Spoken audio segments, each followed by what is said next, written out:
Hi అండి, welcome back to ఎంఎంజెడ్ abaca ఛానల్కి. So ఈరోజు విద్యా దృక్పథాల్లో ఫస్ట్ లెసన్ నుండి స్టార్ట్ చేద్దాము. కంటిన్యూ చేయమని చెప్తున్నారు. అందరి దగ్గర ఉండొచ్చు బుక్స్, కానీ చెప్పే వేరే ఒక్కొక్కరిది ఒక్కొక్కరు ఉంటుంది. మళ్ళీ ఇప్పుడు తొందరగా అంటే ఫస్ట్ టైం రాసే వాళ్ళకు కూడా కొంచెం అవగాహన వస్తుంది. మనం బుక్లో ఉన్నదే కదా చెప్తాం మనం. సో అందుకే మేడం కంటిన్యూ చేయమని చెప్తున్నారు. నేను కొన్ని విద్యా దృక్పథాల్లో నేను నిర్వచనాలు చేశాను విద్య పైన, టిక్స్ ద్వారా చేశాను. చాలా మంచి రెస్పాండ్ వచ్చింది. ఇంకా కంటిన్యూ చేయండి మేడం అని చెప్తున్నారు. సో చేస్తున్నాను. మీకు నచ్చితే కనుక ఎక్కడైనా కంటెంట్ ఉంది అని మీకు ఫీల్ అవుతే, మీకు ఉపయోగపడుతుంది అనుకుంటే లైక్ చేయడం మాత్రం మర్చిపోకండి. అండ్ కామెంట్స్ రాస్తున్న ప్రతి ఒక్కరికి నా మనస్ఫూర్తిగా ధన్యవాదాలు. గుడ్ మార్నింగ్ అండి, good afternoon and good evening అండి అందరికీ. తర్వాత అయితే ఒక మేడం ఇప్పుడే రాశారు, ఎస్జిటికి ఏం చదవాలి అని రాశారు. సో ఎస్జిటికి టెట్ 95% టెట్ సిలబసే ఉంటుందండి. ఇప్పుడు మీరు ఎక్కువ ఇదే పిఐఈఏ ఇది కూడా మీరు చదవాలి. ఓకే, ఇది కూడా చదవాల్సి వస్తుంది. అన్ని సబ్జెక్టులు చదవాల్సి వస్తుందండి మీకు. ఎందుకంటే అందరు ఏం చెప్తారంటే 3rd నుంచి 8th వరకు కంఫర్ట్గా కంప్లీట్గా మంచిగా చదవాలని చెప్తారు. అయితే నేనేం చెప్తున్నా అంటే ఇప్పుడు 8th వరకు అంటే ఖచ్చితంగా కన్ఫామ్గా 8th వరకు ఖచ్చితంగా బాగా చదువుకొని ఉండాలి. తెలుగు అయినా సరే, సైన్స్ అయినా సరే, ఏదైనా సరే. కానీ టెట్కి కూడా 9th నుంచి 10th నుంచి కూడా ఒక్కొక్క 2-3 క్వశ్చన్స్ రావడం జరిగింది. ఎస్జిటి వాళ్ళకు కూడా 9th 10th వరకు కూడా వెళ్ళడం జరిగింది. అండ్ ఇది ఎస్ఏ వాళ్ళకు ఇంటర్ నుంచి కూడా ఒక 2 క్వశ్చన్స్ రావడం జరిగింది. అంటే టెట్కి అక్కడ నుంచి ఇస్తున్నాడంటే ఖచ్చితంగా డిఎస్సికి ఇచ్చే ప్రసక్తే ఉంది, ఇచ్చే అవకాశం ఉంది. కాబట్టి ఇది నా ఒపీనియన్ అండి. తప్పకుండా 10th వరకు చదవాలి. 3వ తరగతి నుంచి 10th వరకు. తెలుగు తొందరగా అయిపోతుంది, మంచిగా చదువుకోవచ్చు. ఓకే, అన్ని సబ్జెక్టు చదవాల్సిందే. ఇంకా పిఐఈ అయితే ఇక ఇది అండ్ కరెంట్ అఫైర్స్ తప్పకుండా చదవాల్సిందేనండి. ఓకేనా, మీరు ఇక అన్నిటిని అలాగే 3rd క్లాస్ నుంచి 8th వరకు అయితే తప్పకుండా చదవాలి. అండ్ సిలబస్ తీసుకొచ్చుకోండి. First of all SGT syllabus తెచ్చుకోవాలి. తెలిసినా కూడా తెచ్చుకోవాలి. టైంపాస్కి రాసే వాళ్ళు అయితేనే తీసుకురావద్దు. తప్పకుండా నేను ఏం చెప్తున్నానంటే ఒక సిలబస్ తీసుకొస్తే అది కూడా పేపర్లో పీడిఎఫ్లో చూడొద్దండి. పేపర్లలో పీడిఎఫ్లో చూడొద్దు. అట్లా ఎన్నిసార్లు చెప్తున్నా నేను. ముందు మనం ఎగ్జామ్ రాసినాం, ఫీజు కట్టినాం, 75 మార్కులు వచ్చిన టెట్లో అవన్నీ కాదు సంగతి. ఎస్జిటి రాస్తున్నామంటే ఎస్జిటి సిలబస్ ఉండాలి. ఇప్పుడు రాకున్నా ఉన్నది తీసుకోండి, ఏం మార్పు ఉండదు. ఆ సిలబస్ తీసుకుంటే మీకు తెలిసిపోతుంది ఆ సిలబస్లో ఏమేమి ఉన్నాయని, ఎక్కడ నుండి చదవాలని. మరి నేను ఎంత కంప్లీట్ చేసిన అన్ని ఇట్లా రైట్లో వేసుకుంటా పోయినాం అనుకో. ఇప్పుడు వేద విద్య ఉంది, నేను వేద విద్య చదివిన, బౌద్ధ విద్య చదివిన, జైన విద్య చదివిన అని ఇట్లా టిక్కులు పెట్టుకోవచ్చు సిలబస్ని చూసి. సిలబస్ లేకపోతే నాకు అసలే నచ్చదండి. ఎవరైనా సరే సిలబస్ లేకుండా ప్రిపేర్ అవుతున్నారు అంటే వాళ్ళు సీరియస్గా ప్రిపేర్ అవ్వడం కాదు, టైం వేస్ట్ అన్నట్టు. అంతే కదా. అది 50 రూపాయలు వాడేస్తే వస్తుంది మంచిగా. అది కూడా 10 రూపాయలకు ఒక్కటి ఇయ్యని అంటాడు. ఒక్కొక్కసారి ఒక్కటి ఇయ్యనేయడు. నేను చాలాసార్లు వేస్ట్ చేసుకొని తీసుకున్నాను. ఎందుకంటే నాకు సిలబస్ తెలవాలి, నేను వీడియోస్ చేస్తున్నాను. నేను చదివేటప్పుడు కూడా మొత్తం ఖచ్చితంగా సిలబస్ ఉండాలి. అది పాస్ అయినామా, ఫెయిల్ అయినామా, రాస్తామా, రాయమా అనేది కాదు, సిలబస్ ఉండాలి. అది ఉంటే సగం మనకి ఎనర్జీ వస్తుంది. చూడండి మీరు. ఓకేనా. Okay, thank you for watching అండి. అండ్ కామెంట్స్ ఇలాగే రాస్తుండండి. ముందుగా ప్రాచీన యుగ విద్య అంటే అలా వేదకాలము, వేద విద్య, బౌద్ధ విద్య, జైన విద్య, ఈ 3 విద్యలు కలిపే ప్రాచీన యుగ విద్య అంటారు. ఇది మొత్తం చదివినాక దీనికి సంబంధించింది ఒక క్వశ్చన్ ఇస్తున్నాడు. ఇందులో లేనిది కూడా అంటే నీవంతా ఇది మొత్తం అవగాహన చేసుకుంటేనే నువ్వు రాయగలుగుతావు అన్నట్టు. చరిత్రకారులు భారతదేశ చరిత్రకు ఎన్ని భాగాలుగా విభజించారు? 3 భాగాలుగా విభజించారు. 3 భాగాలుగా విభజించారు. ప్రాచీన చరిత్ర క్రీస్తు పూర్వం 8 నుంచి, మధ్యయుగం 8 నుంచి 18 వరకు. ఈడ 8 ఉన్నది, ఈడ 8, 18 ఉన్నది. ఇక ఆధునిక చరిత్ర 18వ శతాబ్దం నుండి నేటి వరకు. ఇక మీకు మర్చిపోయే అవసరమే లేదు. ప్రాచీన చరిత్ర 8వ శతాబ్దం వరకు, క్రీస్తు పూర్వం నుండి క్రీస్తు శకం 8. ఈ మధ్యయుగం ఎప్పటి నుంచి అంటే క్రీస్తు శకం 8 నుంచి ఈడ 18 వరకు. ఇవన్నీ 8లో ఉన్నాయి చూడరి. కొంచెం హింట్ లాగా ఇలా చెప్తున్నాను. మీకు ఎక్కడైనా అర్థమైంది అనుకుంటేనే లైక్ చేయండి. ఓకేనా, కొత్తగా రాసే వాళ్ళకు కూడా కొంచెం అర్థమవుతుంది. తర్వాత ఆధునిక చరిత్ర అనేది 18 నుంచి నేటి వరకు. ఓకే, ఇక్కడ వరకు అయిపోయింది. ప్రాచీన కాలం అంటే ప్రాచీన కాల విద్య అంటే ప్రాచీన యుగ విద్య అంటే వేద, బౌద్ధ ఆర్ జైన. తర్వాత ప్రాచీన కాలంలో 1000 నుంచి 500 కాలాన్ని సంవత్సరాల కాలం ధర్మశాస్త్ర కాలంగా పిలిచేవారు. ధర్మశాస్త్ర కాలంగా పిలిచేవారు. కాంపిటేటివ్ ఎగ్జామ్ అంటే ఇది ఇంపార్టెంట్ కాదు అని ఏది ఉండదు. ఇంచు చదవవలసిందే. ఇంచు చదవాలి. ఈ ఇంచు నుంచి 100 క్వశ్చన్లు తయారు చేసి ఇస్తున్నాడు. ఓకే, ఎందుకంటే చాలామంది ఇంపార్టెంట్ అని మనం ఎప్పుడు అంటామంటే ఇదే రిపీట్ అయిన క్వశ్చన్స్ని ఇంపార్టెంట్ అంటాం. వాడు ఎట్లా ఇస్తుండే మొత్తం ప్రశ్న సరళి మారింది. ఇప్పుడు ఎవ్వరు చెప్పేది వినొద్దు. ఈవెన్ నేను కూడా ఇంకా మీకు మిస్టేక్ చెప్పినా కూడా వినొద్దు. ఎందుకంటే ఆడేం లేదు, ఇంచు చదవాలి. ఇంచు చదివితేనే నీకు అవగాహన వస్తుంది, వేరే క్వశ్చన్ రాయగలుగుతావు ఇళ్ళ మీద. ఓకే, తర్వాత క్రీస్తు శకం 500 నుండి 800 సంవత్సరాల కాలాన్ని పురాణ కాలంగా పిలిచేవారు. భారతీయ విద్యా విధానాన్ని కూడా విద్యావేత్తలు 3 భాగాలుగా విభజించారండి. ఓకే, 3 భాగాలు ఏంటి అవి? అదే క్రీస్తు పూర్వం నుండి క్రీస్తు శకం వరకు 8వ శతాబ్దం వరకు, 8 నుంచి 18వ శతాబ్దం వరకు, ఇక ఆధునిక అంటే 16వ శతాబ్దం నుండి నేటి వరకు. 16వ శతాబ్దమే, ఆడ 18 అని ఇచ్చిండు కదా, ఇక్కడ 16 అని ఇచ్చిండు. ఆధునిక విద్యా విధానం క్రీస్తు శకం 16వ నుంచి శతాబ్దం నుండి నేటి వరకు. ఓకే, ఇది భారతీయ విద్యా విధానాన్ని కూడా విద్యావేత్తలు చేసింది. ఇది విద్యావేత్తలు చేసింది, కన్ఫ్యూజ్ కావద్దు. ఇది విద్యావేత్తలు చేసింది. ఓకే, భారతదేశ చరిత్రను 3 భాగాలుగా విభజించారు. ఇదేమో భారతదేశ చరిత్రను 3 భాగాలుగా విభజించారు. ఓకే, ఈడ వేద విద్య వస్తుందా అండి క్లారిటీగా? వేద విద్య అంటే వేద విద్యను 2 రకాలుగా విభజించారండి. తొలి వేదం, మలి వేదం. ఇది గుర్తుపెట్టుకోవాలి. తొలి వేదం 1500 నుంచి 1000 వరకు, 1000 నుంచి 600. ఓకే, తొలి అండ్ మలి. కొన్ని తెలుగు అకాడమీ పుస్తకాలలో గట్లా ఉంది. అన్ని పుస్తకాలు కలిపి ఇవి ఇచ్చాడు కాబట్టి. తర్వాత క్రీస్తు పూర్వం 1400 నుంచి 600 మధ్య కాలాన్ని వేదకాలంగా పేర్కొన్నారు. కొన్ని అకాడమీ బుక్లు ఉన్నాయి, కొన్ని ఇది ఉన్నాయి. ఇవి 2 ఐడియాలో పెట్టుకోవాల్సింది మేము. ఓకే, 1500 నుంచి 1000 వరకు, 1000 నుంచి 600 వరకు. తొలివేద కాలంలో అందరికీ విద్యా సౌకర్యం కలదు. తొలివేదంలోనే అందరికీ విద్యా సౌకర్యం కలదండి. మలివేద కాలం వచ్చేసరికి సమాజంలో వర్ణ వ్యవస్థ బయలుదేరింది. చూసిరా, తొలివేదంలో కూడా మంచిగా ఉండే, అందరికీ వర్ణ వ్యవస్థ ఉండే. కుటుంబ పెద్ద తండ్రి తల్లి ఏదో ఉండేది. ఒక్కసారి నిమిషం చెప్తాను. సో మలివేద కాలం వచ్చేసరికి సమాజంలో వర్ణ వ్యవస్థ, ఈ మలివేదం నుంచి వచ్చిందండి వర్ణ వ్యవస్థ, అంతకుముందు లేదు. చూడండి, మనువు తన మనుస్మృతి గ్రంథంలో సమాజంలోని వ్యక్తులను పుట్టుక ఆధారంగా 4 వర్ణాలుగా పేర్కొన్నారు. ఎవరు? మనువు తన మనుస్మృతి ఎవరు రాసిరు? మనువు అన్నట్టు. గ్రంథంలో సమాజంలోని వ్యక్తులకు పుట్టుకగా 4 వర్ణాలుగా విభజించాడు. ఇక ఇది చాలా చాలా ఇంపార్టెంట్. ఇది ప్రీవియస్ బిట్ అన్నట్టు. బ్రాహ్మణుడు, క్షత్రియుడు, వైశ్యుడు, శూద్రుడు. మనకు తెలిసి బ్రాహ్మణుడు ఎక్కడి నుండి పుట్టిండు? బ్రాహ్మణుడు తల నుండి పుట్టినవాడు బ్రాహ్మణుడు. ఓకే, వీరి పుట్టుక దైవ పుట్టుక, వృత్తి గురువు. చూసిరా, తొలివేదం వరకు లేదు, మలివేదం నుండి ఇవన్నీ స్టార్ట్ అయినాయి. బ్రాహ్మణుడు బ్రహ్మ తల నుంచి పుట్టిండు, ఇది అందరికీ తెలుసు. ఓకే, సెకండ్ క్షత్రియుడు బ్రహ్మ భుజాల నుంచి ఇక్కడ నుంచి ఫైట్ చేసిండని పెట్టుకోండి. క్షత్రియుడు అంటే ఫైట్ చేసేవాడు కాబట్టి ఆ భుజాల నుండి ఫైట్ చేసేవాడు క్షత్రుడు. వృత్తి రాజ్య పరిపాలన చేసేవాడు. తర్వాత వైశ్యుడు తొడల నుండి జన్మించారు. ఏంటిది చూడండి, ఈ తొడలు, వైశ్యుడు మీరు అంది కన్ఫ్యూజ్ అయితే క్షత్రియుడు అంటే తెలుసు కదా మనకు. క్షత్రియుడు అంటే రాజ్య పరిపాలన చేసేవాడు. వైశ్యులు అంటే తొడ. వ్యవసాయం చేసేటోళ్ళు తొడ నుంచి పుట్టిరు. ఇది మ్యాథ్ ఫాలోయింగ్లో ఇవ్వచ్చు. వ్యవసాయం వ్యాపారం, ఈ 2 వా మీదనే ఉన్నది. వైశ్యులు కూడా వా మీదనే ఉన్నది. ఈవా ఇవన్నీ వాలు ఏడికెళ్ళి వచ్చినాయి? తొడల నుంచి వచ్చినాయి అని గుర్తుపెట్టుకోరు. శూద్రుడు, ఇది తెలుసు. శూద్రుడు బ్రహ్మ యొక్క పాదాల నుండి జన్మించినవాడు శూద్రుడు. వృత్తి బానిస శూద్రుడు. విద్య సౌకర్యం లేదు. చూసిరా ఎంత ఘోరం, చూసిరా. ఇవన్నీ ఎవట్లో పుట్టించిరో ఎప్పుడు పుట్టించిరో చూడురు.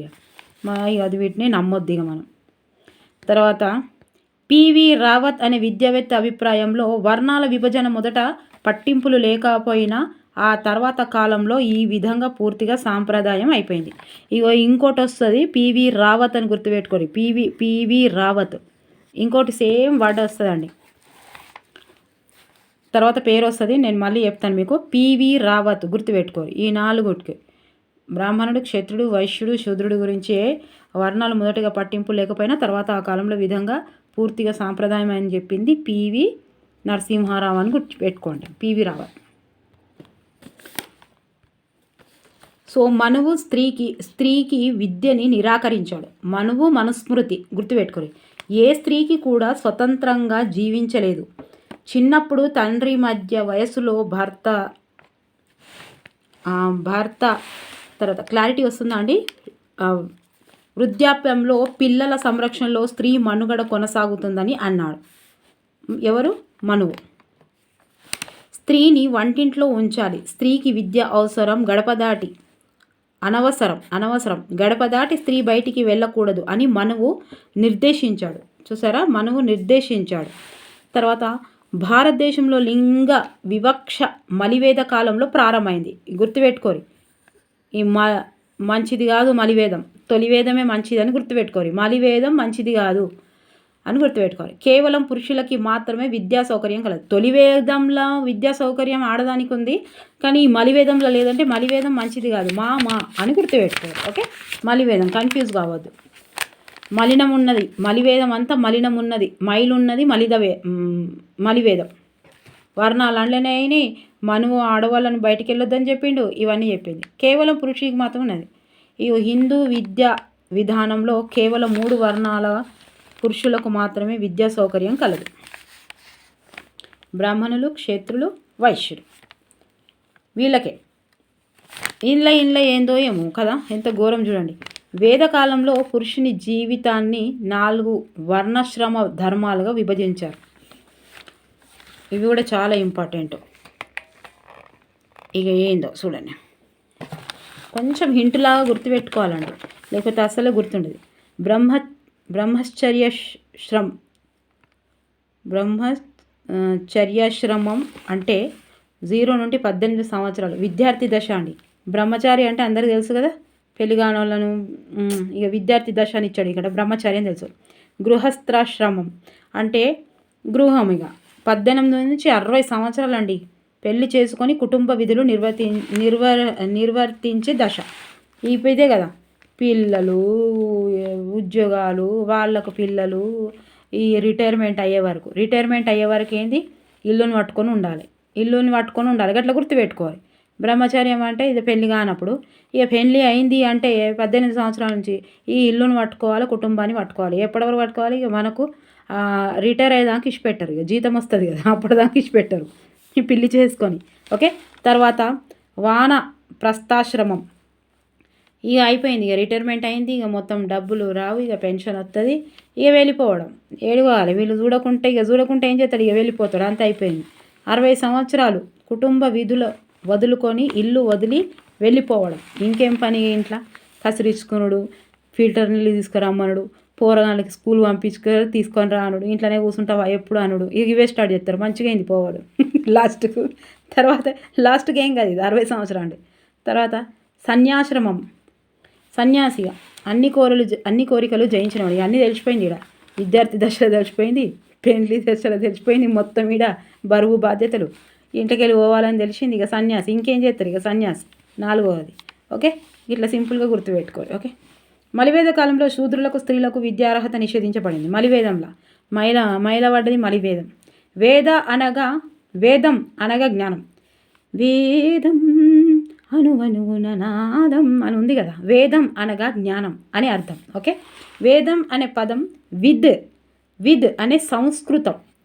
విద్ అంటే సంస్కృతం ధాతువు, సంస్కృత ధాతువు నుండి వచ్చింది. విద్ అనగా తెలుసుకోవడం. విద్ అంటే ఏంటిది? తెలుసుకోవడం, జ్ఞానాన్ని తెలుసుకోవడం.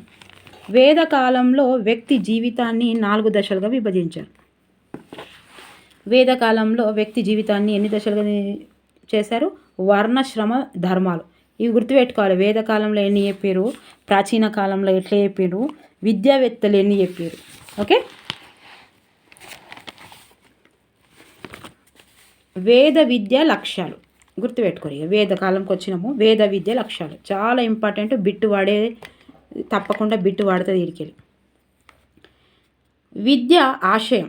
విద్య ఆశయం చిత్త వృత్తి నిరోధం, అంటే బుద్ధిని క్రమబద్ధీకరించడం, ఒక పద్ధతిలో తీసుకువెళ్ళడం.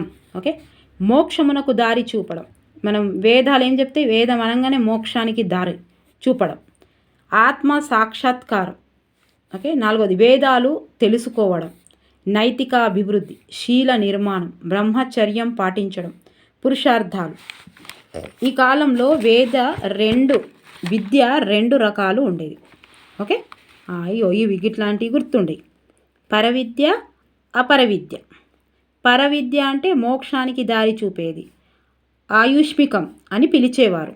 అపరవిద్య అంటే నైతిక విలువల గల వ్యక్తికి తయారు చేయడం, ఐహికం అని పిలిచేవారు. ఓకే, పరవిద్య అంటే మోక్షానికి దారి తీసేది. పరవిద్య అంటే మోక్షానికి దారి తీసేది. అపరవిద్య అంటే నైతిక విలువలు, ఇక్కడ మనం నడుస్తున్నది. ఓకే, ఐహికం. వేద విద్య లక్ష్యం. ఉచిత విద్య ప్రపంచ చరిత్రలోనే విద్యాదానం చేసిన మొదటి దేశం భారతదేశం. చూసారా, India is great, we are Indians. So ఎంత గ్రేట్ తెలుసా. ఉచిత విద్య ప్రపంచ చరిత్రలోనే విద్య దానం చేసిన మొదటి దేశం భారతదేశం. శిశు విద్య ప్రారంభం. బ్రాహ్మణ బాలునికి 8 సంవత్సరాలు. ఇది ఎట్లా గుర్తుపెట్టుకుంటారు. బ్రాహ్మణ బి ఉందా, ఇక్కడ బి ఉందా, బి ఇది ఎన్ని, బి అంటే 8, గిట్లా గుర్తుపెట్టుకోవాలి. ఓకే, బీని ఏం చేయాలి, బి రాసినామా, గిట్లా బి రాస్తున్నాం కదా, గుర్తుకొస్తుంది మీకు. బి అంటే గిట్ల 8, బి 8 దేని లెక్క ఉంటుంది, 8 ఉంటుంది. అందుకే ఇక్కడ బా వచ్చిందంటే ఇక్కడ 8 సంవత్సరాలు గుర్తుపెట్టుకోవాలి. తర్వాత ఓకే, విద్య ప్రారంభం అండి. ప్రారంభం 8 సంవత్సరాలకు. బ్రాహ్మిన్స్ 8 సంవత్సరాలు, క్షత్రియులు 10 సంవత్సరాలు, 2 సంవత్సరాలు ఎక్కువ నాట వాళ్ళకు.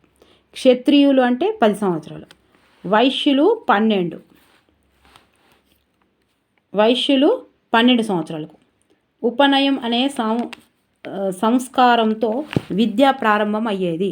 ఉపనయనం అనగా దగ్గరికి చేర్చుకొనుట. చాలా ఇంపార్టెంట్. ఉపనయనం అని ఎట్లా గుర్తుపెట్టుకుంటారు మరి. ప్రారంభం అయ్యేది ఉపనయనం అంటే, నయనం అంటే ఏంటి, కళ్ళు. ఉపనయనం అంటే కళ్ళతోటే కదా మనం స్టార్ట్ చేస్తాం. చదువు కళ్ళతోటి స్టార్ట్ చేస్తాం కాబట్టి ప్రారంభం. ఇప్పుడు బాగానే ఉంటుంది, చదివేటప్పుడు గుర్తున్నట్టే ఉంటుంది. కానీ 4 ఆప్షన్స్ వాడు అట్లా ఇయ్యడు కదా, ఆప్షన్స్ వాళ్ళు అట్లా ఇయ్యడు కదా. ఎడ్జిటి వాళ్ళకు వేరే రకంగా ఇస్తాడు, మనకు వేరే రకంగా ఇస్తాడు. ఓకే, 8 సంవత్సరాలు. బ్రాహ్మణులు 8 సంవత్సరాలు, క్షత్రియులకు 10 సంవత్సరాలు, వైశ్యులకు 12. ఓకే, క్షత్రియుల కంటే తక్కువ వైశ్యులు అన్నట్టు. ఇప్పుడు ఇంకా 12 ఇంకా మిగిలింది. మళ్ళీ ఇక శూద్రులకు లేదు కదా. ఇక ప్రారంభమయ్యేది. ఉపనయనం అనగా దగ్గరికి చేర్చుకొనుట. ఓకే, ఇక్కడ బ్రాహ్మిన్స్ గుర్తుకుంది కదా. బి అంటే 8, దీన్ని 8 చేస్తే 8 సంవత్సరాలు. ఓకే, ఉప అనగా సమీపం. ఉప అంటే సమీపం. నయనం అనగా నేత్రం, ఇది తెలుసు. నయనం అంటే నేత్రం తెలుసు. సంస్కారం అనగా జ్ఞానం, సమీపంలో జ్ఞానం అని అర్థం. సమీపంలో జ్ఞానం అని అర్థం. ఉప అంటే సమీపం అట. ఉప అంటే సమీపం, సమీపం గుర్తుపెట్టుకోరు. ఉపనయనం శిశువు ఇంట్లో కానీ దేవాలయాల్లో కానీ జరుగుతుంది. ఉపనయనం తెలుసుకుంటే ఉపనయనం అనగానే స్టార్ట్ గుర్తుపెట్టుకోవాలి. నయనం అంటే కళ్ళు కదా, కళ్ళతోటి స్టార్ట్ చేస్తాం. తర్వాత ఉపనయనంతో శిశువు మరో జన్మ ఎత్తినట్లు భావించి ఆశ్రమంలోకి అడిగిపెట్టేవాడు. ఉపనయనంలో గురువు శిశువు చెవిలో గాయత్రి మంత్రాన్ని జపించి ఓం నమ శివాయ అనే వాక్యంతో వ్రాయించేవారు. ఓకే, గాయత్రి మంత్రం. ఉపనయనం పొందిన వారిని ద్విజులు అంటారు. ఇది ప్రీవియస్ బిట్ అండి. ఉపనయనం పొందిన వారికి, కళ్ళతోటి పొందిన వారికి ద్విజులు. అంటే 2 అని గుర్తుపెట్టుకోరు. ఏదో ద్విజులు. ఉపనయనం, నయనం అంటే 2 కళ్ళు ఉన్నాయి. రెండింటిని ఏమంటాడు, ద్వంద్వ సమాసం ద్వి అంటాం కదా. సో ద్విజులు అని గుర్తుపెట్టుకోవాలి ఉపనయనం. ఓకే, ద్విజులు అనగా రెండవ జన్మ ఎత్తడం అని అర్థం. ద్విజులు అంటే ఏంటిదట? రెండవ జన్మ ఎత్తడం. తర్వాత ఇక్కడ క్లారిటీ కనిపిస్తుంది కదా. నేను కొంచెం కిందికి చేశాను అనుకోండి, ఇది మొత్తం మీకు ఇటు ఇటు తింపితే డిస్టర్బెన్స్ అవుతుందని తింపుతలేను. విద్యార్థికి 18 సంవత్సరాలు వచ్చిన తర్వాత సమవర్తన అనే ఉత్సవంతో విద్యార్థి దశ ముగుస్తుంది. సమవర్తన అంటే ఉపనయనం, సమవర్తన అని అంటారు. ఉపనయనం అంటే కళ్ళతోటి స్టార్ట్ అయ్యేది. మరి సమవర్తన అంటే సమాప్తమైంది అన్నట్టు. ఈయనే ఉన్నది, ఇట్లనే హింట్ పెట్టుకొని గుర్తుపెట్టుకోవాలి. సమాప్తం అని వస్తాడు కదా సినిమాలు, సీరియల్ ఫస్ట్ తీస్తుండే కదా సమాప్తం అని. సమవర్తన అనే ఉత్సవంతో విద్యార్థి దశ ముగిస్తుంది. సమవర్తనలో భాగంగా గురువు శిశువుకు 2 మాటలు ఉపదేశించేవాడు. గుర్తుపెట్టుకోవాలి. అంటే సమాప్తం అయిపోయింది అంటే అయిపోయింది. ఉపనయనం, నయం అంటే కళ్ళతోటి స్టార్ట్ చేస్తాం కదా, ఇది ప్రారంభం. ఓకే. సో ఎల్లప్పుడూ సత్యాన్నే పలుకుము, నీ కర్తవ్యాన్ని నువ్వు నిర్వర్తించి, ఇక అందరూ చెప్తారు. వేద విద్య ప్రణాళిక మోక్షముకు ఉద్దేశించి ఆధ్యాత్మిక పథపరంగా ఉండేది. బోధన విషయంలో ఈ క్రింది అంశాలను బోధించేవారు. వేదాలు: ఋగ్వేదం, సామవేదం, యజుర్వేదం, అథర్వణ వేదం. ఇవి బయహాడంగా ఉండాలండి. ఋగ్వేదం, సామవేదం, యజుర్వేదం, అథర్వణ వేదాలు. ఉపనిషత్తులు, పురాణాలు, ఇతిహాసాలు, వ్యాకరణం, గణితం, భూగోళం, తర్క, ఛందస్సు, శాస్త్రాలు, రాజనీతి, యుద్ధ, తంత్రం, వ్యవసాయం, జ్యోతిష్యం, కర్మ, పునర్జన్మ సిద్ధాంతాలు, చతుశ్రమ ధర్మాలు. ఇవన్నీ ఏంటి? వేద విద్య ప్రణాళికలు. వేద విద్య ప్రణాళికలు అండి. ఈ వేద విద్య ప్రణాళికలు ఇప్పుడు మనకు టైం కిల్లింగ్ ఇస్తాడు కాబట్టి 4 లైన్లు ఇస్తాడు. సో చతురాశ్రమ ధర్మాలు, చతుర్వేద పురుషార్థాలు అండ్ చతుర్వర్ణ వ్యవస్థ. ఓకే, వేదాలలో ఇది ఏంటివి? ప్రణాళిక. వేద విద్య ప్రణాళిక. మరి బోధనా పద్ధతులు. వేద విద్యలో బోధన పద్ధతులు ఎట్లుండేది? వేద విద్యలో బోధన సమస్త జ్ఞాన కేంద్రము గురువు. ఈయన మొత్తం గురువు, కేంద్రము గురువు. కాబట్టి విద్య అనేది గురుముఖత మాత్రమే సంభవించేది. ఇట్లా ఇవ్వచ్చు. గురుముఖతగా ఉండేది ఏ విద్య అని ఇవ్వచ్చు. గురుముఖత మాత్రమే సంభవించేది ఏ విద్య అనొచ్చు. ఓకే, చాలా ఇంపార్టెంట్. గురువు కేంద్రంగా ఉండేది అన్నట్టు. విద్యార్థులు గురుకులలో గో సంరక్షణ, గోసేవ, యజ్ఞాలు కర్తృల పాలు పంచుకుంటూ విద్యాభ్యాసం చేసేవారు. జ్ఞానులు, గురువులు, ఋషులు సామాన్య జనులకు వాచిక పద్ధతిలో జ్ఞానాన్ని ఉపదేశిస్తారు. శిశువులు ఉపాసన ద్వారా విద్యను ఆర్జించేవారు. ఉపాసన అనగా పనిచేస్తూ నేర్చుకోవడం. ఉపాసన అని గుర్తుపెట్టుకోవాలి. ఉపాసన అంటే ఏంటిది? జ్ఞానాన్ని ఉపదేశిస్తారు. శిశువులు ఉపాసన ద్వారా విద్యను ఆర్జించేవారు. ఉపాసన అంటే ఎవరు? చిరంజీవి వాళ్ళ కోడలును గుర్తుపెట్టుకోరు. ఆమె పనిచేస్తుంది, ఆమె కూడా పనిచేస్తుంది, మస్తు పనిచేస్తుంది. ఆమె పని చేసుకుంటూనే నేర్చుతుంది. వాళ్ళకి అపోలో హాస్పిటల్ ఉంది కదా, ఎవరు? రామచంద్రన్ వాళ్ళ భార్య ఉపాసన ఉంది కదా, ఆమె పనిచేస్తుంది. పని చేసుకుంటూనే ఏం చేస్తుంది? ఇంకా పని చేసుకుంటూనే విద్యను నేర్చుకుంటుంది. వాళ్ళు పెద్దవాళ్ళు అందరూ అట్లనే నేర్చుకుంటారు. పని చేసుకుంటూనే అంత చదువులు చదువుతారు. మన దాంట్లోనే మస్తు గౌరవాలు చేస్తారు మిడిల్ క్లాస్ మనకు. ఉపాసన అనగా పని చేస్తూ నేర్చుకోవడం. ఆమెను గుర్తుపెట్టుకోరు. చిరంజీవి కోడల్ని ఉపాసన అనగానే ఆమెను గుర్తుకొస్తుంది. ఆమె పని చేసుకుంటూనే ఏం చేసింది? పని చేసుకుంటూనే నేర్చుకున్నది చదువు. ఆమె చదువు లండన్ పోయింది, అన్నీ చేసింది, కానీ పని చేసుకుంటూనే చదువు నేర్చుకున్నది. ఓకే, పని చేస్తూ చదువు నేర్చుకోవడం. ఇక్కడ మీరు బోర్ వచ్చినా కొంచెం వినాలి అంతే. స్త్రీ విద్యా విధానంలో ప్రధాన బోధన పద్ధతి వాచిక. దీనిలో దశలు ఉంటాయని 3 దశలు, మూడు ఉన్నాయి. 3 దశలు ఉంటాయని ఉపనిషత్తులు పేర్కొన్నాయి. అప్పుడే సంపూర్ణ జ్ఞానం అవుతుందని అని చెప్పారు. 3 ఏంటి మరి అవి? 3 ఏంటిదే? శ్రవణం, మనన, ఇంకొకటి నిధి, ధ్యానస. చూద్దాం. శ్రవణం, ఉపాధ్యాయులు పలికిన పదాలు, శ్లోకాలను శ్రద్ధగా వినే దశ, కంఠస్థ దశ. అంతే కదా, శ్రవణం కంఠస్థ దశ, వినడం అంతే. శ్రద్ధగా వినే దశ, వినడం. మనన అంటే మనస్సులో వల్లెవేయడం. ఇప్పట్లాగా డైరీలు లేవు, రాసుకునుడు లేదు, చేసుడు లేదు, వల్లెవేయడం. విషయాలపై దృష్టి అంతే తెలియాలి కదా, మనన చేసుకోవాలి అన్నట్టు. వల్లెవేయడం ఇది కూడా ఇంపార్టెంట్. మనసులో చెప్పుకోవాలి. విషయ దృష్టి నిలపడం, విన్న వాటిని గుర్తుకు తెచ్చుకోవడం, చర్చించడం. ఈ దశలో విద్యార్థికి సందేహాలు వస్తే సీనియర్ విద్యార్థి జూనియర్ విద్యార్థికి సందేహాలు నివృత్తి పరిచేవాడు. దీనికి మానిటోరియల్ విధానం అంటారు. ఇది కూడా ప్రీవియస్ బిట్ అండి. మనకు మానిటర్ చెప్తారు కదా, ఇందులో ఉంది కదా, జూనియర్ సీనియర్కి క్వశ్చన్ వేయకూడదు అని. గవి గుర్తుపెట్టుకోవాలి. వల్ల వేయడం అంటే ఇప్పుడు గదే మేక ఉంటుంది కదా, మేక మొత్తం ఒకసారి తినేసుకొని నెమరేసుకుంటుంటుంది. ఊకే ఇట్లా ఎప్పుడు నోరు ఉంటుంది, దాన్ని వల్ల వేయడం అంటారు కదా. మళ్ళీ గుర్తు చేసుకోవాలంటారు చదువుకున్నది మనసులోనే. దానిని మనన అంటారు. అన్నీ ఉన్నాయి కదా, మనన దానిని ఏంటిది. ఇది విద్యార్థికి సందేహాలు వస్తే సీనియర్ విద్యార్థి జూనియర్కి సందేహాలు నివృత్తి చేసేవాడు. దాన్ని ఏమంటారు? మానిటోరియల్ విధానము అంటారు. అంతే కదా. మనం కూడా స్కూళ్ళల్లో ఫస్ట్ మానిటర్ లెక్క నిలబడదామా? అప్పుడు తెలియదు కదా మనం మిస్ అవుతుందని. పాడుగాను పోయి ఆడ వేరే క్లాసు చూడుపో అంటే ఎగురుకుంటూ పోయి ఆడ క్లాస్ చూద్దాము. మన క్లాస్లో సార్ ఉండి అన్ని లెసన్స్ చెప్పి పాడేది. మనకేమో అప్పుడు తెలివి లేకపోయా, క్లాస్లోకి వెళ్ళి ఎప్పుడు పోతే మంచిగా ఉండని మనకుండే.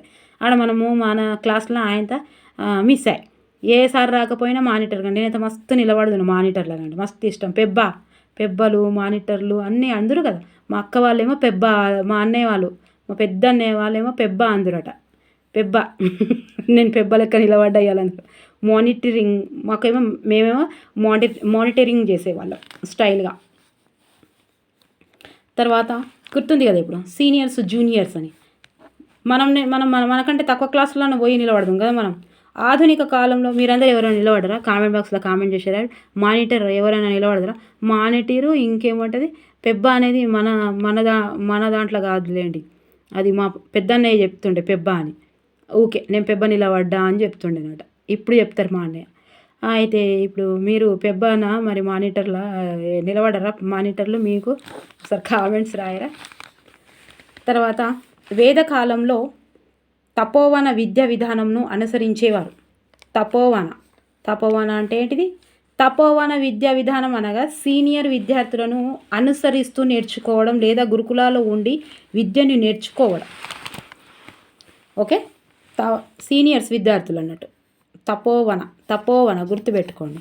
అయిపోయిందా? లాస్ట్ వన్ నిధి ధ్యాసన. విద్యార్థి నేర్చుకున్న విషయంపై ఏకాగ్రతను నిలిపి ధ్యానంలోకి పోయి సత్యవంతమైన జ్ఞానాన్ని సాక్షాత్కరింపజేసుకుంటారు. అంతే కదా. అందరికీ నిధి ఇక్కడే ఉంది. ధ్యానం పెట్టి నేర్చుకోవడం, ఏకాగ్రత, కాన్సన్ట్రేషన్ అంటాం కదా. ఇప్పుడు మనం ఏకాగ్రత నిలిపి చేసుకోవాలి. ఈ దశలోనే సంపూర్ణ జ్ఞానాన్ని పొందుతాడు. మంత్రాలను ఒకసారి విని గుర్తుంచుకునే విధానంనే శ్రతధరులు అనేవారు. మంత్రాలను ఒకసారి విని గుర్తుంచుకునే విద్యార్థులను శ్రతధరులు. ఇస్తాడో తెలియదండి. ఇది ఇంపార్టెంట్ అది ఇంపార్టెంట్ అని కాదు. శ్రతధరులు, అందుకే ఇట్లా సూక్ష్మంగా చదవాలి. ఈ కాలంలో తాళపత్రాలు భోజపత్రాలపై లిపి రూపంలో శ్లోకాలను రాయడం ప్రారంభమైంది. దేనిపైన? తాళపత్రాలు భోజపత్రాలపై. తర్వాత బోధన భాష. అలనాటి కాలంలో సంస్కృతం రాజభాషగా ఉండేది. తర్వాత పండిత భాషగా గుర్తింపు పొందిన బోధన భాషగా సంస్కృతమే ఉండేది. అంతేగా. ఓకే, సంస్కృతం. వేదకాలంలో ఏది? సంస్కృతం. తర్వాత గురువు స్థానం ఎట్లుంటుంది? ఇక గురువును ద్రష్ట అనేవారు. భ్రష్ట అన్నట్టు ద్రష్ట అనగా భూత భవిష్యత్తు కాలాలను సంబంధించిన సమస్త జ్ఞానం పొందిన వ్యక్తి అని అర్థం. ఓకే, ద్రష్ట అంటే భూత భవిష్యత్తు అన్నీ తెలిసిన వ్యక్తి అని అర్థం. అంత సింపుల్గా. ఓకే, మన క్వశ్చన్ ఏ విధంగా అయినా రావచ్చు. మీకైతే ద్రష్ట అంటే తెలిసి ఉండాలి. ఉపాధ్యాయుడు లేని జీవనం లేని శరీరంలా ఉంటుందని గురువును దైవ సమానంగా భావించి ఆచార్య దేవాన్ని విష్ణువుగా పూజించేవారు. సత్యజ్ఞానాన్ని, ఆత్మజ్ఞానాన్ని, మోక్ష సాధనకు గురువులు దారి చూపించేవారు. కేవలం బ్రాహ్మణులకు మాత్రమే గురువు అర్హత ఉండేది. సుశిరైడ్ గురువులను ఆచార్య, గురువు, అలగురు, ఉపాధ్యాయులు, వజ్జ అని పిలిచేవారు. ఈ విద్యను ప్రేరేపితుడైన కబీర్, నాకు దేవుడు గురువు ఇద్దరు ఎదురైతే నేను ముందుగా గురువును నమస్కరిస్తాను అన్నారు కబీర్ అని పేర్కొన్నాడు. అడగొచ్చండి ఇది కూడా. ఓకే, ఆ కాలంలో వివిధ క్రతువుల్లో ఆధ్వర్యాలు అనే అర్చకులు ఆచరణాత్మక విధులను నిర్వహించాలి. అర్చకులు ఏంటి? అధ్వర్వాలు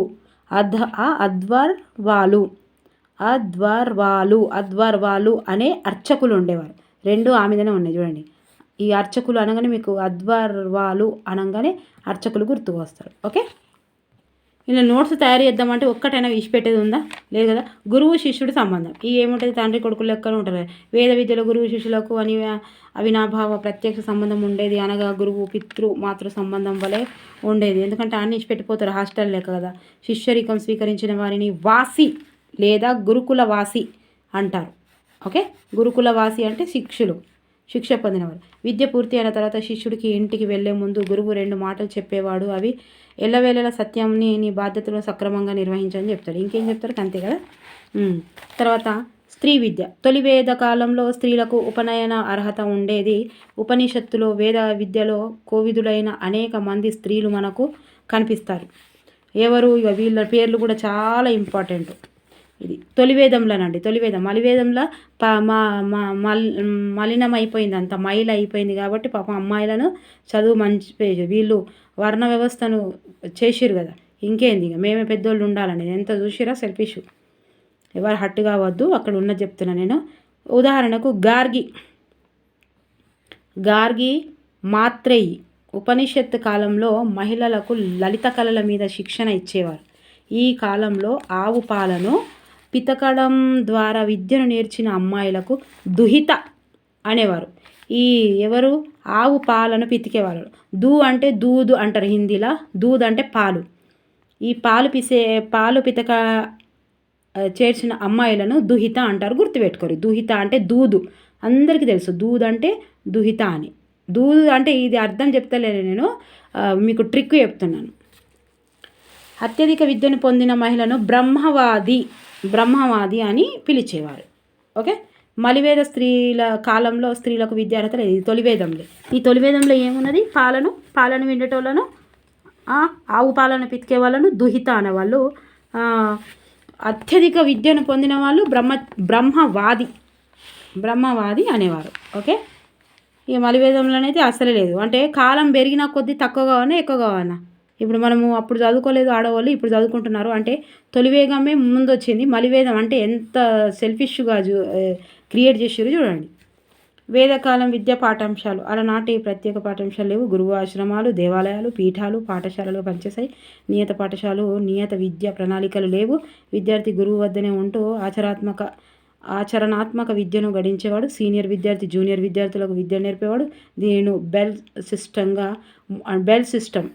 బెల్ సిస్టమ్ అంటే మానిటోరియల్ పద్ధతి పేర్కొంటారు. ఈ కాలంలో 3 రకాల పాఠశాలలు ఉండేవి. ఏంటి ఉండేవి? గురుకులాలు, పరిషత్, సమ్మేళనం. ఓకే, గురుకులాలు అనేటి గురువు ఆశ్రమాలు. గురువు ఆశ్రమాలు అండి. ఓకే, పరిషత్ అంటే గురుకుల విద్య తర్వాత ఉన్నత విద్య. గుర్తుపెట్టుకోవాలి. ఉన్నత పరిషత్ అంటాం కదా, ఉన్నత విద్య అందించే కేంద్రాలు. ఉదాహరణకు కంచి, వారణాసి. ఇవి ఇచ్చి కూడా అడగవచ్చు ఇవి దేనికి సంబంధించినవి అని. కంచి, వారణాసి ఏంటి? ఉన్నది. కంచి కామాక్షి అన్నట్టు గుర్తుపెట్టుకోవాలి. సమ్మేళన. రాజు ఆస్థానంలోని చర్చా గోష్ఠీలను సమ్మేళన కేంద్రాలు అంటారు. ఆస్థానంలోని చర్చా గోష్ఠీలు. సమ్మేళనం అంటే తెలుసు కదా, గట్టే గుర్తుపెట్టుకోవాలి. అంతా చర్చించుకోవడం. అక్కడ సమ్మేళనం ఎందుకు జరుగుతుంది? చర్చించుకోవడానికి. తర్వాత వేద విద్య ప్రధాన లక్షణం ఉచిత విద్య అండి. ఉచిత విద్య. కానీ విద్య పూర్తయిన అనంతరం గురుదక్షిణ ఇచ్చేవారు. ఇప్పుడు ఏడున్నాడు లక్షల ఫీజులు నొక్కేస్తారు. ఇంకెక్కడ గురుదక్షిణ? నమస్తే చేసుడు కూడా మస్తు ఘోరం అయిపోయింది. మళ్ళీ వీళ్ళు ఉన్నప్పుడు చదువు చెప్పాలి కదా, చదువు చెప్పినప్పుడు నమస్కారం చెప్పాలన్నారు. ఆశ్రమంలో శిశువు భిక్షాటన, యజ్ఞము, జంతువులను మచ్చిక చేసుకొని సంగీతం నేర్చుకోవడం, నేల సాగు మొదలగు ఆచరణాత్మక విద్య నేర్చుకునేవారు. గుప్తుల కాలంలో వారణాసి, నలంద ప్రధాన విద్యా కేంద్రాలుగా వర్ధిల్లాయి. గుప్తుల కాలంలోనండి. ఏంటి? వారణాసి, నలంద. తర్వాత నలందలో 2000 మంది గురువులు ఉండేవారు. సుషీరా, 2000 మంది గురువులు. నాట్ ఏ జోక్, అంత పెద్దది. సో వేద విద్యలో దోషాలేంటి తెలిసిపోయింది కదా. ఇప్పుడు అవన్నప్పుడు దోషాలేంటి? లింగ వివక్షకు పాటించరు. శూద్రులకు విద్యా సౌకర్యం లేదు. ప్రజల భాష కానిది కొద్ది మందికి పరిమితమైన సంస్కృత భాషని బోధన భాషగా చేయడం. మత జ్ఞానానికి పెద్దపీట వేసింది. శాస్త్ర విజ్ఞానానికి ప్రాధాన్యత ఇవ్వలేదు. గురువు కావలసిన అర్హతను ఒకే వర్గానికి పరిమితం చేసింది. పని విద్యను, అనుభవ విద్యను ప్రాధాన్యత ఇవ్వలేదు. ఏది అయినప్పటికీ వేద విద్య మహోన్నతమైన ప్రాచీన విద్య వ్యవస్థలో ఒకటిగా గుర్తింపు పొంది ఆధ్యాత్మిక చింతనకు సంబంధించిన జ్ఞానాన్ని బ్రహ్మాండంగా అభివృద్ధి పరిచింది. అయితే మనకి ఇప్పుడు ఇండ్లు ఇచ్చి ఇది సరి అయిందా కాదా, ఇంట్లో తప్పేది ఒప్పేదని ఇస్తాడు. మత జ్ఞానానికి పెద్దపీట వేసింది అనగానే ఈడ గుర్తే పట్టాం మనం. మతపీఠానికి వేసింది అని ఆయన ఇంట్లో లాభాల దోషాలల్లో ఉన్నదా, ఇది దోషాలల్లో ఒకటి లాభాలల్లో ఒకటి అని ఇవ్వచ్చు. ఓకే, ఇక్కడ వరకు అర్థమైందా? ఎక్కడైనా కంటెంట్ ఉంది అని అనుకుంటే మీకు ఎక్కడైనా అర్థమైందా, లేదంటే మేడం ఇంకా ఇట్లా చెప్పండి అని చెప్పండి, నేను ట్రై చేస్తాను. ఓకే, ఒకసారి ప్రాక్టీస్ బిట్స్ కూడా చూద్దాం. ఒక్కసారి ఓకే, కొంచెం లేట్ అయినా సరే ప్రాక్టీస్ బిట్స్ చూస్తే మనకు మంచి వేద విద్య గురించి తెలిసిపోతుంది. ప్రాచీన యుగ వేద విద్య. ఓకే, మనం ప్రాక్టీస్ చేస్తే ఏమవుతుందంటే ఇక్కడ క్లారిటీ వచ్చేస్తుంది, కొంచెం లేట్ అయినా సరే. ఈ క్రింది వాణిలో సరైన వాటిని గుర్తించండి. సుశీర గిట్లు ఇస్తాడు. సరైన ఏంటిదబ్బా? సరైనది ఏబిసి సరైనదట. చూద్దాం. కాలాన్ని ఆధారంగా చేసుకొని భారత విద్యా విధానాన్ని 3 కాలాలుగా విభజించారు. ప్రాచీన విద్యా విధానంలో 3 రకాలుగా విద్యా విధానాలు ఉండేవి. క్రీస్తు పూర్వం నుండి క్రీస్తు శకం 8వ శతాబ్దం మధ్య కాలాన్ని ప్రాచీన కాలం అంటారు. ఓకే, ఇవన్నీ ఏబిసి కరెక్ట్ అన్నట్టు. ఈ క్రింది వాణిలో సరైన వాటిని గుర్తించండి. చూసిరా, ఇట్లా ఇస్తాడు. ఇట్లా ఇచ్చినప్పుడే మనము పప్పులా కాలేస్తాం. అందుకే చదువుకునేటప్పుడు చాలా సింపుల్గా చదువుతాం, కానీ అట్లా చదవాలి. వాడు ఎట్లా ఇస్తాడు అనే నెమరేసుకోవాలి మనం కూడా. తర్వాత వీడియో చూసేది అంటే 2 సార్లు చూడండి. బుక్ చదివేది ఉంటే ఈ బుక్ చదివినా, మీ దగ్గర ఈ బుక్ ఉన్నా కూడా దయచేసి ఇది ఒక్కసారి వీడియో చూసి ఆ బుక్ చదవండి. రెండవది ఆన్సర్ వచ్చేసి ఏబిసి అంట. మూడోది అంటే ఆన్సర్ మూడవది ఏబిసిడి. ఓకే, ఒకసారి చూద్దాం. ఏబిసిడి. క్రీస్తు పూర్వం 15 నుండి 600 మధ్య కాలాన్ని వేదకాలం అంటారు. వేదకాలాన్ని తొలి వేదకాలం, మలివేద కాలం అని 2 భాగాలుగా విభజించారు. కరెక్టే కదా? తొలివేద కాలంలో లేని వర్ణ వ్యవస్థ మలివేద కాలంలో వచ్చింది. కరెక్టే కదా? వర్ణ వ్యవస్థకు మూల పురుషుడు మనువు. కరెక్టే కదా? గుడ్. హిందూ విద్యా విధానంలో విద్యకు అవకాశం లేని వారిని గుర్తించండి. ఎవరు గుర్తించండి చెప్పండి తొందరగా. మూడోది చెప్పిరా. మూడోది ఏబి అండి. మూడోది ఏబి అంటే స్త్రీలు, శూద్రుడు. ఓకే, తర్వాత ఈ క్రింది వాణిలో సరైన వాటిని గుర్తించండి. క్రీస్తు పూర్వము 1000 క్రీస్తు శకం 500 కాలాన్ని ధర్మశాస్త్ర కాలంగా పేర్కొనవచ్చు. ఏబి 2 సత్యాలు. ఏది కరెక్ట్ కదా? క్రీస్తు శకం 500 నుంచి 800 మధ్య కాలాన్ని పురాణ కాలంగా పేర్కొంటారు. చూసిరా, అక్కడ క్లారిటీగా రాకుండా పాయింట్లలో ఇక్కడ క్లారిటీ వస్తుంది. నేను అందుకే ఇదే వీడియోలో చేస్తున్నాను. కొంచెం లెంత్గా అయినా నో ప్రాబ్లం. వేద విద్యా కాలంలో పురుషుని జీవితాన్ని ఎన్ని ఆశ్రమ ధర్మాలుగా వర్గీకరించారు చెప్పాలి. ఎన్ని? 4. అర్థం కాకపోతే మళ్ళీ పోండి, వీడియో వెనక బుక్ ఉంది కదా. నా మాటలు మీకు అర్థం కాకపోయినా అక్కడ బుక్లో మీకు కనిపిస్తుంది కదా, చూడండి ఒక్కసారి. హిందూ విద్యా విధానం అనుసరించి క్రింది వాటిలో సరికానిది ఏంటిదో చూద్దాం. 6వది 3వదండి. డీది ఒక్కటి సరికానిది. అంటే సరైనది ఏంటి చూద్దాం. వేద విద్య బ్రహ్మచారి ఆశ్రమంలో మాత్రమే జరుగుతుండే. సరికానిది డి అట. ఇది కరెక్ట్ అన్నట్టు. మలివేద కాలంలో స్త్రీలకు విద్యా సౌకర్యం లేదు. కరెక్టే. వేద విద్య తపోవన విద్యా విధానాన్ని అనుసరించింది. అంటే కరెక్టే కదా. ఓకే, విద్య ప్రారంభం 6 సంవత్సరాలు. ఇది ఒకటి కాదు. తర్వాత వేద విద్యా విధానం అనుసరించి క్రింది వాటిలో సరైన వాటిని గుర్తించండి. 7వది ఆన్సర్ వచ్చేసి 4వదండి. ఏబిసిడి మొత్తం కాదు. వేద విద్య విధానం అనుసరించి క్రింది వాటిలో సరైన వాటిని గుర్తించండి. వేద విద్య ప్రధాన లక్ష్యం మోక్ష సాధన కదా. వేద విద్య ఏం చెప్తుంది? మోక్షం అని చెప్తుంది. ఇది నిర్వచనం, నేను మీకు హింటులాగా చెప్పాను. అపర విద్య ముఖ్య ఉద్దేశం సమాజంలో ఉత్తమ పౌరుణ్ణి తయారు చేయడం, అంతే కదా. పరవిద్య పరలోక ప్రాప్తికి సూచిస్తుంది. పరావిద్య పరలోకం. ఇంకేముంది? ఇది. ఇవి 2 పరాలు కాబట్టి ఇది అపర విద్య అంటే ఇక్కడ ఉన్నది, ఇప్పుడు ఉన్నది. శీల నిర్మాణం, ఆత్మ సాక్షాత్కారం, నైతిక అభివృద్ధికి వేద విద్య ప్రాముఖ్యత ఇచ్చింది. కరెక్టే. తర్వాత విద్య ప్రారంభ వయస్సులో సరికానిది గుర్తించండి. సరికానిదట. సరికానిది ఏంటిది? క్షత్రియులకు 10 సంవత్సరాలు. ఏంటిది మరి ఇది? రెండవది డి అట. బ్రాహ్మణులు ఏమని చెప్పినా నేను? బ్రాహ్మణులు అంటే బి అంటే ఇక్కడ ఎంత వస్తుంది? ఇక్కడ ఏం కనిపిస్తుంది? 8 సంవత్సరాలు అని చెప్పిన. తర్వాత క్షత్రియులు వీళ్ళకంటే కొంచెం తక్కువ కాబట్టి 2 సంవత్సరాలు తక్కువ కాబట్టి వీళ్ళు 2 సంవత్సరాలు తక్కువ ఎక్కువ అయినాక రావాలన్నట్టు. ఇక వైశ్యులు వీళ్ళు 12 సంవత్సరాలు. వీళ్ళు ఇంకా వాళ్ళకంటే వీళ్ళు 2 సంవత్సరాలు తక్కువ కాబట్టి ఇంకా 2 సంవత్సరాలు ఎక్కువైనాక చదువుకోవాలన్నట్టు. గట్లా ఆన్సర్ వచ్చేసి డి. ఓకే, ఇది ఒక్కటి సరికాదు. వాళ్ళకి లేదు, శూద్రులకు ఉందా? లేదు కదా. వేద విద్య విధానంలో ఏ శ్లోకంతో ప్రారంభమవుతుంది చెప్పాలి తొందరగా. ఏ శ్లోకంతో? కామెంట్స్ రాయండి. ఇది ఒక్కటి. ఓకే, కామెంట్స్ రాయండి దయచేసి. కొంచెం పార్టిసిపేట్ చేసినట్టు ఇది చాలా ఈజీగా. కానీ వేద విద్యను అనుసరించి క్రింది వానిలో సరైన వాటిని గుర్తించండి. ఆన్సర్ వచ్చేసి ఏబిసి. వేద విద్య ఉపనయనం అనే వేడుకతో ప్రారంభమవుతుంది. ఉపనయనం అంటే కళ్ళతోటి ప్రారంభమవుతుంది. ఉప అనగా ఏంటిది? సమీపము. నయన అంటే నేత్రము. ఓకే, ఇది కూడా కరెక్టే. ఉపనయనం జరిగిన వారిని ఏమంటారు? ద్విజులు అంటారు. ఉపనయనం 2 కళ్ళు ఉంటాయి కాబట్టి 2 ఉంటాయి అని చెప్పాడు. ఓకే, ద్విజులు అనగేంటి? 2 జన్మలు కలవారు. 2 కళ్ళు ఉంటాయి కాబట్టి 2 జన్మలు. లింకప్ చేసుకోండి. వేద విద్య సంస్కృత భాషలో కొనసాగింది. ఇది కూడా కరెక్టే. దైవ భాషగా సంస్కృతం కొనసాగింది. 2 కూడా కరెక్టే కదా. చూద్దాం రెండవది. బికి ఏ సరైన సమాధానం. ఆన్సర్ వచ్చేసి పాఠ్యాంశంలోని వేద విద్య విధానంలోని అంశాన్ని గుర్తించండి. 12వది ఏంటిది? ఇగో రెండవది సి, పని విద్య. ఓకే, లేనిది పాఠ్యాంశంలో లేనిది. పని విద్య లేదు కదా, వాళ్ళకు పని లేదు. వేదకాలంలో పాఠ్యాంశాలన్నీ గురుకులాలే. గురువు నివాసం స్థానం అయిన ఆశ్రమాలు పాఠశాలగా కొనసాగాయి. పై వాక్యాలలో సరైన వివరణ ఏంటిదండి? 2 ఏబీలు 2 అసత్యాలు.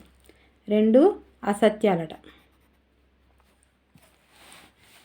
విద్యా విధానంలో విద్యార్థికి 18 సంవత్సరాలు రాగానే విద్య అనేది ఏ వేడుకతో ముగుస్తుంది? నేనేం చెప్పినా అయిపోయింది 18 సంవత్సరాలు అంటే సమాప్తం అంటే ఏం చెప్పమని?